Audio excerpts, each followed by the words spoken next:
1. The Fernald radioactive oatmeal experiments.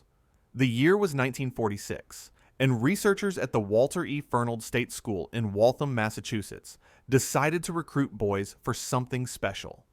The Massachusetts Institute of Technology, working with Quaker Oats Company and funded by the Atomic Energy Commission, invited institutionalized boys to join an exclusive science club. The boys, ages 10 to 17, and classified as mentally retarded, were told they'd get extra food during the post-war rationing period, trips to Red Sox games, beach outings, and the prestige of belonging to something important. 74 boys signed up. Their parents received permission slips mentioning a nutrition study and special diet. The forms never mentioned radiation. The breakfast routine began. Boys in the science club ate oatmeal containing radioactive iron and drank milk laced with radioactive calcium. The researchers collected blood and fecal samples to track how the radioactive isotopes moved through their digestive systems and into their bloodstreams. When oatmeal wasn't enough, the boys were given iron supplement pills containing radioactive isotopes. The experiments continued for 7 years. None of the boys knew what they were actually consuming. None of their families knew their children were being fed radioactive materials. The boys thought they were helping science and getting special privileges. After subjects left Fernald, no one monitored their health. No follow-up studies were conducted. The files were sealed for over 40 years.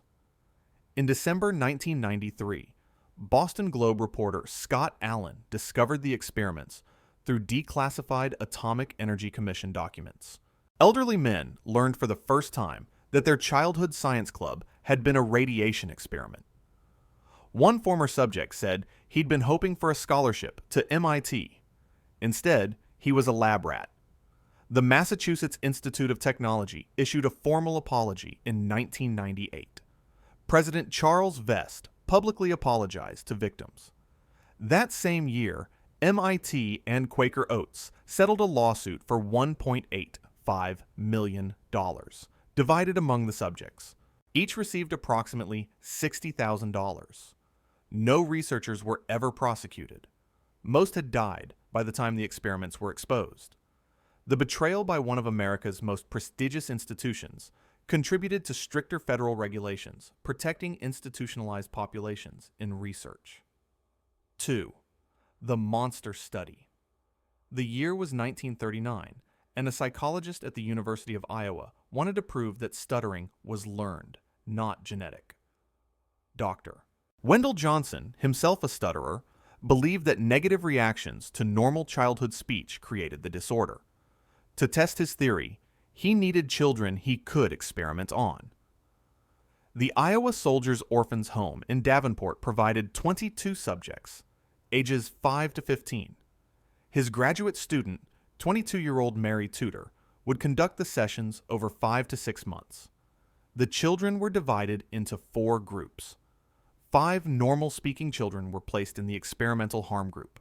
Every time these children tried to speak, Tudor criticized them. She told them they were beginning to stutter. She interrupted them mid-sentence when any hesitation appeared. She made them hyper-aware of every pause, every repetition, every normal disfluency that all children experience. The children were instructed not to talk unless they could do it right.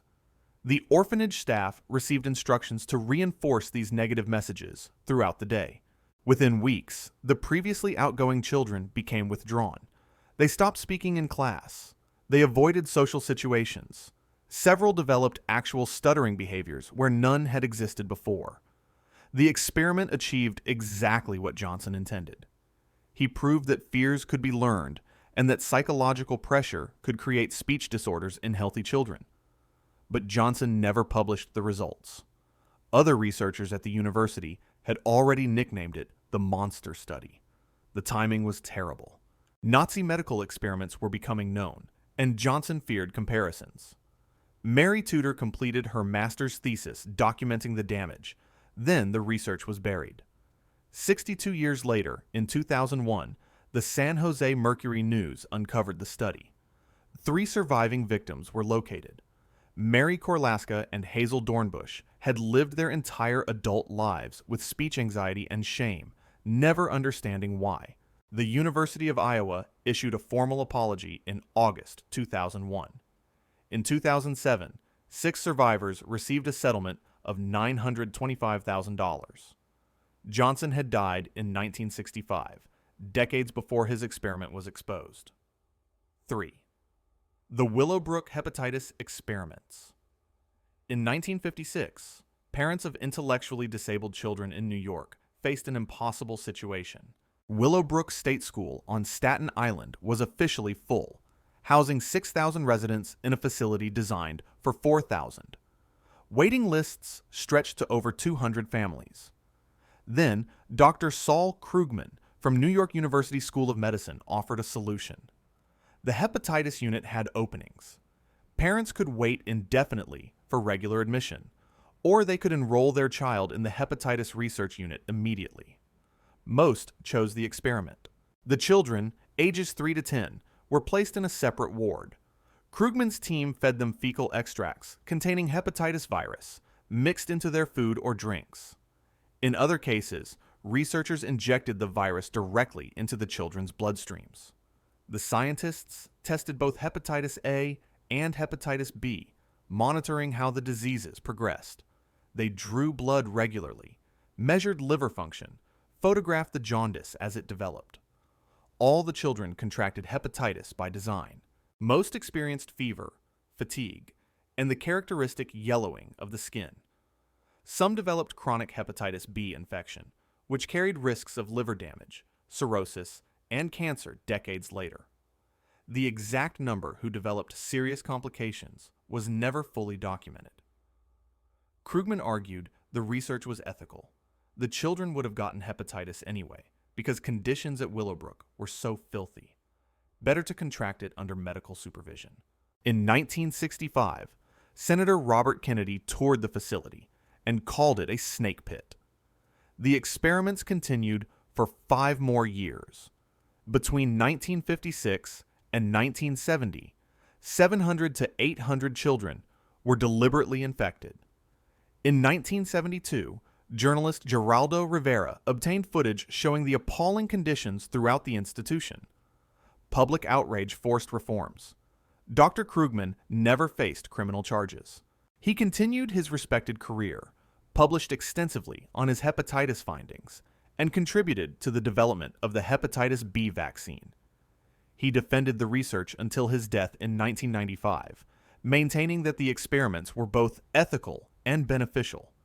The Willowbrook experiments became a primary example cited in the 1974 National Research Act, which created mandatory institutional review boards and special protections for vulnerable populations. 4. The New York fenfluramine studies. In 1997, psychiatrists at Columbia University and the New York State Psychiatric Institute began recruiting healthy boys for a study about aggression. The children, ages 6 to 10, had no behavioral problems themselves. They were selected because they had brothers with behavioral issues or fathers with criminal records. The research team, led by Dr. Daniel Pine and funded by the National Institute of Mental Health, wanted to test whether biological markers could predict future violent behavior. The subjects were predominantly African American and Latino children from low-income families. Parents were offered $125 per visit. The drug chosen for the experiment was fenfluramine, a component of the diet pill combination known as fen-phen. By the time these studies began, fenfluramine was already linked to serious heart valve damage. In September 1997, the Food and Drug Administration requested that manufacturers withdraw fenfluramine from the market. The Columbia study continued anyway.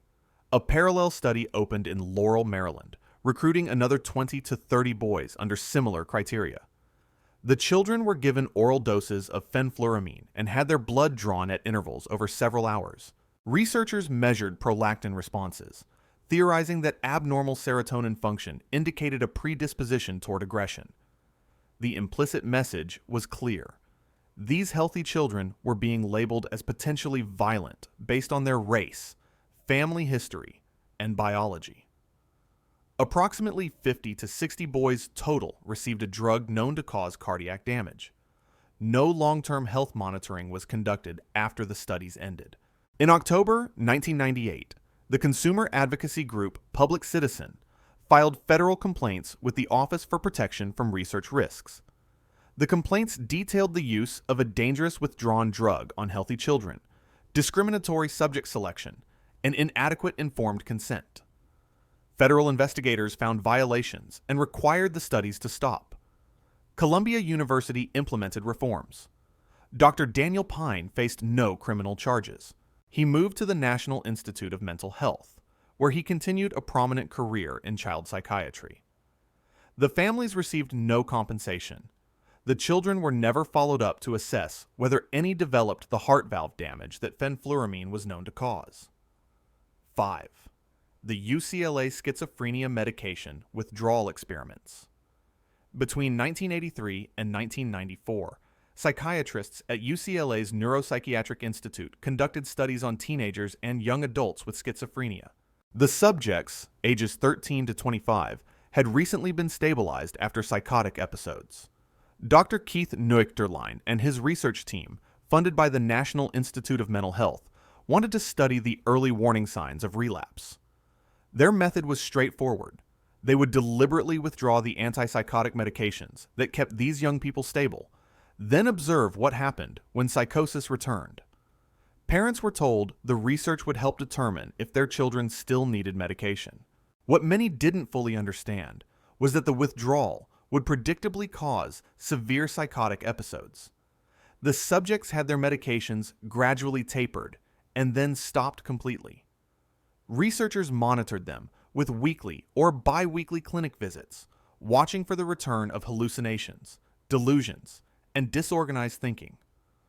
When psychosis emerged, the protocol called for restarting medication once prodromal symptoms were detected. In practice, some subjects became severely psychotic before treatment resumed. In 1994, Tony LaMadrid, a young man in his early 20s, became psychotic after his medication was withdrawn. He was later stabbed to death during his psychotic episode.